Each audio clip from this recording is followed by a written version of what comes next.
حضرات کو آپ ایک ایک لوگ کو اپنے ساتھ لے کر جائیں اور کھانے کا لیٹنے کا انتظام کر لیں۔ تو صحابہ نے سنا فوراً اپنے ساتھ لے کے چند کافر حضرات تھے، ایک شخص بچا حضور اپنے ساتھ لے گئے۔ نبی کریم صلی اللہ علیہ وسلم اپنے مکان پر لے کر گئے، اس کے لیے کھانے کا انتظام کیا اور دودھ کا انتظام کیا۔ اب بھوکا پیاسا نڈھال بھوک سے بال بیٹھے ہوئے سرکار نے سب سے پہلے اس کو دودھ پیش کیا، تو خادم سے کہا ان کو دودھ پلاؤ۔ اب دودھ پلایا تو اس نے ایک بکری کا دودھ پیا، اس سے بھوک بڑی شدت کی تھی۔ اب پھر اس نے کہا اور چاہیے، خادم نے کہا تو کہا جی اور چاہیے دودھ، تو پھر دوسری بکری کا بھی دیا، یہاں تک کہ 7 بکریوں کا اس نے دودھ پی لیا۔ اب رات کے وقت شام کے بعد جب کھانا تیار ہو تو اس کو کھانا دیا گیا تو اس نے کھانا کھایا، حتیٰ کہ یہاں تک کہ پورے گھر کا کھانا کھا لیا، خوب کھانا کھایا بے حساب۔ اب ضرورت سے زیادہ پیٹ میں کھانا پہنچ جانے سے پیٹ میں دقت تو بنی جاتی ہے۔ بہرحال تو اس کے پیٹ میں تکلیف ہوئی اور رات میں اسے بول و براز لیٹرین باتھ روم کی حاجت ہوئی اور اس نے اس بستر پر ہی کر دیا۔ اللہ اکبر۔ اب جب رات میں اس نے بستر پر کر دیا، اب جب بیدار ہوا تو رات کا تیسرا پہر گزر چکا تھا۔ اب یہ بے چین، بے قرار، پریشان، شرمندہ کہ اب صبح اگر اٹھیں گے تو کیا ہوگا۔ اللہ کے رسول صلی اللہ علیہ وسلم کے مکان کا حجرے کا یہ بستر، بڑا پریشان، بہت ہی مشقت میں، بہت ہی فکر مند۔ تو اللہ کے رسول صلی اللہ علیہ وسلم اس کے ارادے قلب سے آگاہ ہو گئے، اس کے دل کی کیفیت جو تھی پریشانی، حضور اس سے آگاہ ہو گئے، حضور کو علم ہو گیا۔ اب یہاں تو کوئی وحی نازل نہیں ہوئی، اللہ کے رسول صلی اللہ علیہ وسلم کو علم غیب تھا ہے۔ اللہ اکبر۔ حضور نے خاموشی کے ساتھ وہ زنجیر کھول دی۔ اب جب اسے اٹھا اور معلوم ہوا کہ زنجیر ایسا معلوم ہوتا کھلی، اس نے چیک کیا تو واقعی زنجیر کھلی ہوئی تھی، گیٹ کھلا ہوا تھا، ہلکے سے خاموشی کے ساتھ بھی نکل گیا۔ اب جب اس نے کافی سفر طے کر لیا یا تھوڑی بہت دور آگے نکل گیا تو اسے یاد آیا کہ میرا تھیلا اور اس میں ایک تلوار رکھی ہوئی اور اس کا سامان تھا، تو سوچنے لگا وہ سامان تو رہ ہی جائے گا، تو پھر واپس پلٹ کے آتا ہے سامان لینے کے لیے۔ اللہ اکبر۔ اب جب سامان لینے آتا ہے تو اس کا بستر، جس بستر پر اس نے بول و براز پیشاب کیا تھا، جب آ کے دیکھتا ہے تو کیا دیکھتا ہے؟ اللہ اکبر۔ مصطفیٰ کی شان، پوری کائنات کے مالک و مختار، پوری دنیا کی شہنشاہ بادشاہ، لیکن عاجزی و انکساری دیکھیے۔ اللہ جس کو اپنا خلیل محبوب کے اس کے مقام اور مرتبے کو کوئی اندازہ لگا سکتا ہے؟ کوئی نہیں لگا سکتا۔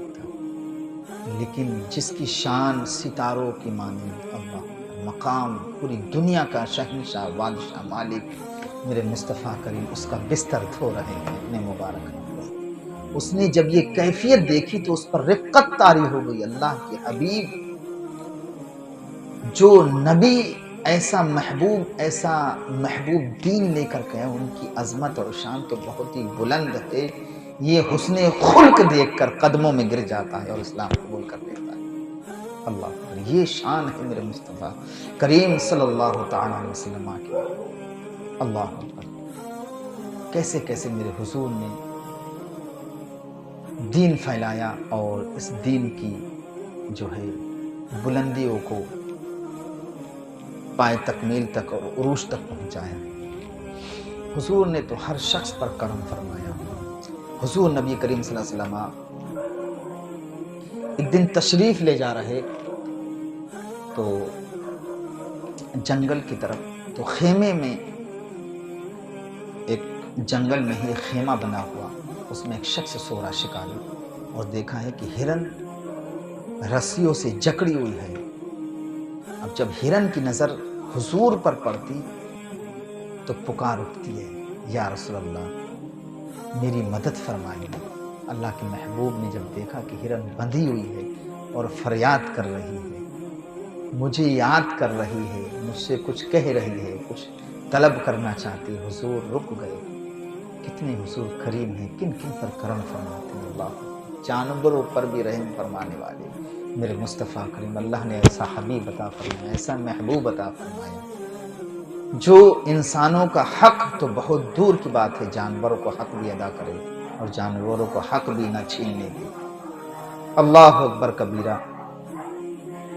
مصطفیٰ کی شان اور عظمت اور بزرگی اور برتری دیکھیے حضرات محترم۔ وہ ہرن حضور کی بارگاہ میں عرضگزار ہوتی ہے، یا رسول اللہ میں اسی جنگل کی رہنے والی ہوں، اس شکاری نے مجھے شکار کر لیا، مجھے پکڑ لیا، یا رسول اللہ میرے چھوٹے چھوٹے 2 بچے ہیں اسی جنگل میں، بھوک اور پیاس سے بلک رہے ہوں گے، یا رسول اللہ اگر میں نہ پہنچی تو میرے بچے مر جائیں گے، یا رسول اللہ مجھے چھوڑ دیجئے، مجھے اس سے چھڑوا دیجئے اور میں اپنے بچوں کو دودھ پلا کر کے آ جاؤں گا۔ اللہ کے محبوب نے جب سنا تو اس کو چھوڑ دیا۔ اب چھوڑ دیا تو شکاری بیدار ہو گیا۔ ایک روایت میں یہ تھا کہ شکاری سوتا رہا، اب شکاری بیدار ہو جاتا ہے، کہتا ہے یا رسول اللہ چھوٹا ہوا شکار اب کہاں واپس آئے گا؟ اللہ کے محبوب نے کہا نہیں، وہ آئے گا۔ اب وہ ہرن اپنے بچوں کو دودھ پلاتی ہے، دودھ پلانے کے بعد جیسے ہی چلتی ہے تو ہرن کے بچے بھی ماں کے قدموں سے لپٹ جاتے ہیں اور امی کے ساتھ ساتھ چلے آتے ہیں۔ حضور کی نگاہ پڑتی ہے تو اس اعرابی سے، اس شکاری سے کہتے دیکھ تیرا شکار آ رہا ہے۔ اللہ اکبر۔ یہ منظر دیکھ کے حیرت میں اور تعجب میں پڑ گیا، قدموں میں گر جاتا ہے، وہ بھی اس کی حقانیت کو تسلیم کرتا ہے۔ اللہ اکبر۔ پھر حضور اس شکاری سے کہتے اس ہرن کو چھوڑ دے، کہ وہ ہرن کو آزاد کر دیتا ہے۔ ایسے حضور میرے مصطفیٰ کریم انصاف دلاتے ہیں، مظلوموں پر ظلم کو چھٹاتے ہوئے ان کو انصاف بھی دلاتے ہیں، ان کو رہائی بھی دلاتے ہیں۔ اللہ اکبر۔ میرے سرکار کی شان اور عظمت اور بزرگی اور برتری یہ ہے۔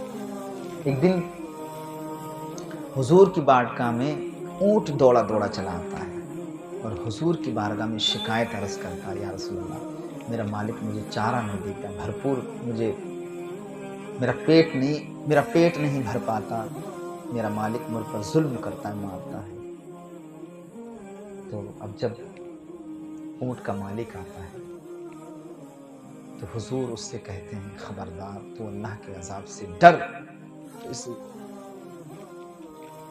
جانور پر ظلم کر رہا ہے، آخرت کے دن سے خوف رکھ، آخرت میں تیری گرفت ہوگی، اس سے خوف رکھ۔ تیرا اونٹ شکایت کر رہا ہے کہ میرا مالک مجھ سے کام بھرپور لیتا ہے لیکن چارہ پیٹ بھر کے نہیں دیتا، توبہ کر آئندہ چارہ بھرپور دینا۔ شرمندہ ہوتا ہے وہ اور اس کے بعد بھرپور اس کو چارہ دینے لگتا ہے۔ حضور اونٹوں پر بھی، جانور پر بھی کرم فرماتے ہیں۔ اللہ۔ صحابہ کا گزر ہو رہا تھا تو صحابہ اور حضور کا گزر ایک درخت کے قریب سے ہوا تو ایک صحابی رسول نے دیکھے چڑیوں کے بچے خوبصورت حسین و جمیل معلوم ہوئے تو انہوں نے اٹھا لیے اور اپنے پاس رکھ لیے۔ تو صحابہ فرماتے ہیں کہ اچانک اس چڑیا جو بچے تھے اس کی ماں حضور کی بارگاہ میں آ کے گر جاتی اور عرض کرتی، چڑیا عرض کرتی، یا رسول اللہ میرے بچے کسی نے اٹھا لیے ہیں، یا رسول اللہ میں بڑی پریشان ہوں، میرے بچے دلوا دیجیے۔ تو حضور نے صحابہ کی جانب مخاطب ہو کر کے ارشاد فرمایا کیا آپ میں سے کسی نے اس چڑیے کے بچوں کو لیے ہیں؟ تو وہ کہتے ہیں جی ہاں حضور میں نے لیے ہیں۔ تو پھر سرکار نے کہا جاؤ، یہ چڑیا مجھ سے فریاد کر رہی ہے، گزارش کر رہی ہے کہ میرے بچے کو وہیں پہنچا دیا جائے، تو وہیں بچوں کو پہنچا دیا۔ تو ایسے میرے نبی کریم صلی اللہ علیہ وسلم ہیں کہ جانوروں پر بھی رحم و کرم فرماتے ہیں اور ان کے حق کو ان تک پہنچانے کی کوشش کرتے ہیں اور عطا کر کے رکھتے ہیں۔ اور ایک کرم فرمانے والا واقعہ، زید بن حارثہ حضور کے غلام تھے۔ اللہ اکبر۔ غلاموں کے ساتھ تو بہت ہی غلط سلوک کرتے ہیں، اہل عرب کیا کرتے تھے، سارے مشقتوں کے کام انہی پر ڈال دیا کرتے تھے اور بڑی پریشانیوں کے ساتھ ان کی زندگی گزرا کرتی تھی، لیکن حضور نے غلاموں کی بھی شان کو بہت ہی بلند کر دیا۔ اللہ اکبر کبیرہ۔